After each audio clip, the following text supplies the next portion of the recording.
믿음은 단순한 지식이나 정보가 아닙니다. 구원 얻는 믿음은 우리를 반드시 움직이게 만드는데 그 핵심에는 사랑이 있습니다. 즉 자발적인 순종이 있습니다. 우리는 그것을 아브라함을 통해서 발견할 수 있습니다. 구원 얻는 믿음이 아브라함의 삶 전체를 관통하면서 아브라함의 삶을 사랑과 소망으로 형성해 갔다는 사실을 발견하게 된다는 거죠. 히브리서 설교자는 아브라함의 삶을 보여줌으로써 이 세 가지 포인트를 청중들에게 제시하고 있습니다. 첫째, 아브라함은 믿음으로 순종했고, 둘째, 아브라함은 믿음으로 살았고, 셋째, 아브라함은 믿음으로 순종의 능력을 받았다. 설교를 통해서 아브라함이 믿음으로 어떤 순종을 들여서 하나님을 사랑했는지 살펴볼 것입니다. 첫째로 오늘 본문은 믿음으로 순종하라 라고 권면하고 있습니다. 8절입니다. 믿음으로 아브라함은 부르심을 받았을 때에 순종하여 장래 기업으로 받을 땅에 나아갈새 갈 바를 알지 못하고 나갔으며, 우리는 여기서 하나님이 아브라함을 먼저 부르셨다라는 사실을 발견하게 됩니다. 부르심이 없이 믿음이 없는 것이고요. 부르심이 없이 순종함이 없는 것입니다. 하나님이 불러주시는 말씀의 은혜가 먼저 있었고, 아브라함은 믿음의 두 팔로 말씀하신 하나님을 꽉 붙들었다는 것입니다. 그의 믿음의 내용은 부르시고 약속하신 하나님이었습니다. 믿음의 내용이 하나님이었다는 것이죠. 그리고 하나님의 약속이었다는 것입니다.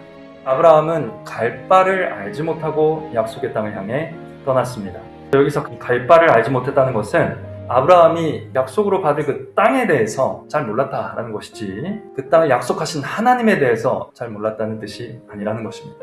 아브라함은 이 약속의 땅이 얼마나 좋은가에 대한 그 전망에 이 자기의 인생을 던진 것이 아니고, 자기를 택하시고 부르신 하나님께 그의 삶을 걸었다는 겁니다. 아브라함은 하나님을 온전히 신뢰했습니다. 나를 부르시고 내게 말씀하시고 내게 약속하신 하나님이 아브라함이 나아갔던 유일한 동기였다는 것이죠. 즉, 갈 바를 알지 못하고 나갔다라는 것은 아브라함이 오직 하나님만을 알고 나아갔다라는 뜻입니다. 설교자가 청중에게 하나님에 대한 온전한 신뢰에서 나오는 순종을 본받으라 라고 제시하고 있는 겁니다. 그런데 여러분, 우리는 살다 보면 중요한 결정을 앞두고 하나님 어디로 나아가야 합니까? 무엇을 선택해야 합니까? 이렇게 질문을 대부분 해보셨을 텐데요. 우리가 하나님의 뜻을 왜 구하는가? 정말 하나님의 뜻대로 선택하고 싶어서일까요? 아니면 실패하기 싫어서일까요? 혹 있을지 모를 나에게 고통이 되는 길을 미리 좀 피해보려고, 나에게 행복을 주는 길을 바로 선택하고 싶기 때문에 묻지는 않는가? 사랑하는 성도 여러분, 사실 말이죠.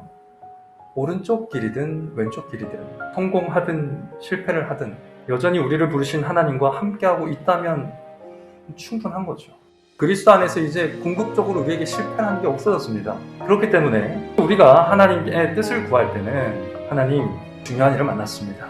이 일을 통해서 하나님이 어떤 분인지를 더 풍성히 알고 싶습니다. 풍성히 알게 된 하나님을 사랑하고 싶습니다. 신뢰하고 싶습니다. 할 수 있는 길을 보여주십시오 라고 하나님을 아는 지식을 구하는 기도가 되어야 한다는 것입니다.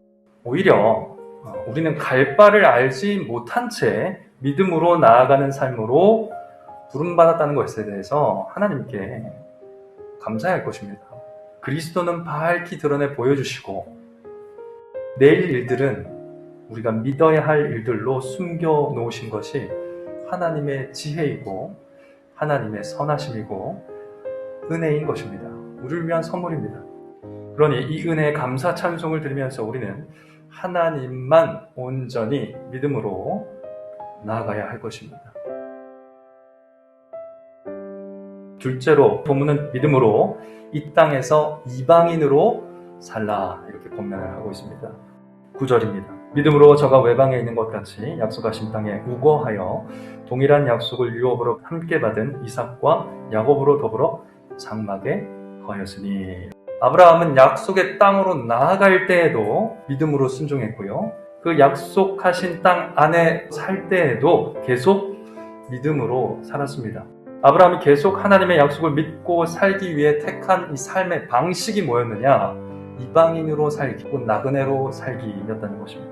왜 이런 선택을 했습니까? 이방인으로 살겠다는 아브라함의 이 결정은요, 아브라함이 믿고 있었던 내용에서 나온 것이었습니다. 10절 보시면 이는 하나님의 경영하시고 지으실 터가 있는 성을 바랐음, 즉 계속 기다렸음이니라, 이렇게 기록을 하고 있습니다. 이 성은 늘 있고 항상 있는 영원한 하늘 도성을 가리킵니다. 즉 하늘나라를 가리키는 표현인 것이죠. 창세로부터 예비된 늘 있었던 하나님의 나라를 뜻한 것이죠. 아브라함은 하나님의 도성을 상속받을 자로 하나님의 자녀의 권리를 내가 가지고 있다라는 사실을 믿음으로 알았다는 겁니다.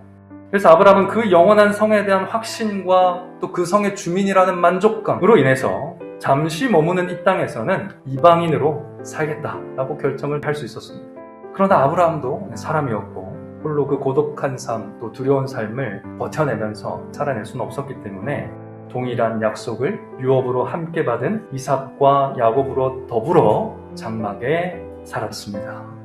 즉, 교회가 있었다는 겁니다. 아브라함 혼자 고독한 이방인의 삶을 견뎌낸 것이 아니라 교회와 함께 버텨낸다는 것이죠. 장막 밖에서는 멸시와 천대를 당하더라도 장막 안에서 교회가 함께 모여 예배하면서 한 믿음으로 한 하나님께 순종하며 산다는 것 자체가 서로에게 정말 큰 위로가 되었다는 것입니다. 사랑하는 성도 여러분, 우리도 교회를 지키며 아름다운 이방인의 삶을 함께 살아가야 할 것입니다.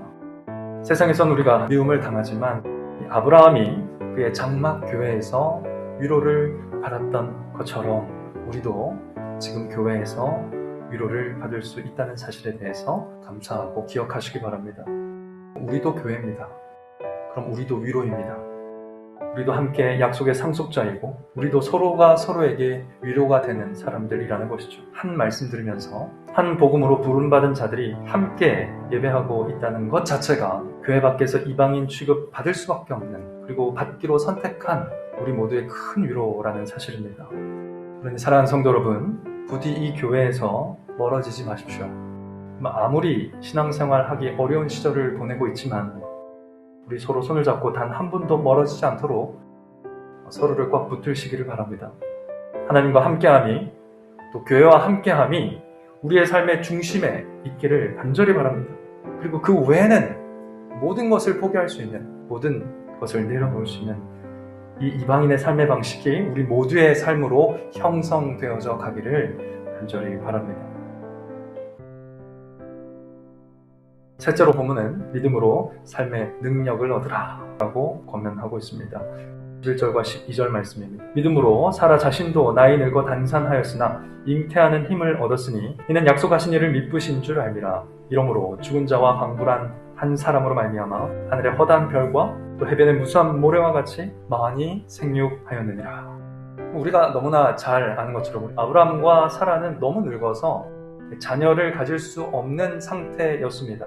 그러나 두 사람은 하나님이 약속을 지킬 걸 믿었습니다. 하나님은 믿으셔서, 믿을 만한 분이셔서 약속을 반드시 지킬 것을 믿었다는 것입니다. 이는 전적인 신뢰입니다. 아브라함은 하나님의 약속을 이루기에는 너무나 모자란 한 사람일 뿐이었지만 하나님이 그를 찾아가셨고 부르셨습니다. 믿음을 주셨고요, 약속을 주셨습니다. 그 결과 아브라함은 하나님을 온전히 믿었고 하나님은 그가 믿을 때에 순종할 힘을 주셨고 약속을 이룰 힘도 주셨습니다. 우리는 이 말씀에서 아브라함이 살았던 그 모든 삶이 하나님을 힘입어서 살았던, 하나님이 제공하신 은혜로 살았던 삶이었구나라는 사실을 발견하게 됩니다. 아브라함이 약속으로 받은 모든 것을 성취하기 위해 무엇을 했습니까? 아브라함이 한 것은 오직 믿음뿐이었다라는 것이죠.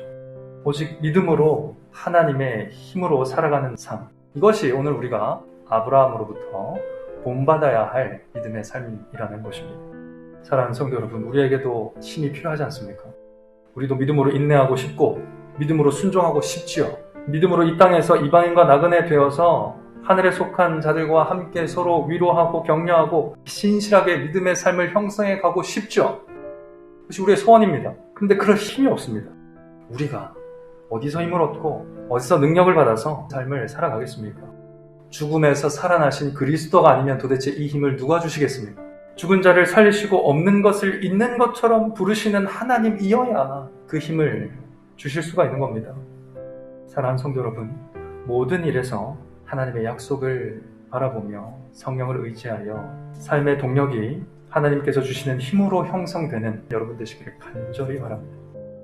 나아갈 바를 모르면서도 순종할 수 있는 이유, 순종의 삶을 위해서 이 땅에서 이방인으로 살면서 불편함을 감내할 수 있는 이유, 그것은 다름 아닌 하나님을 향한 사랑에서 나온 것입니다.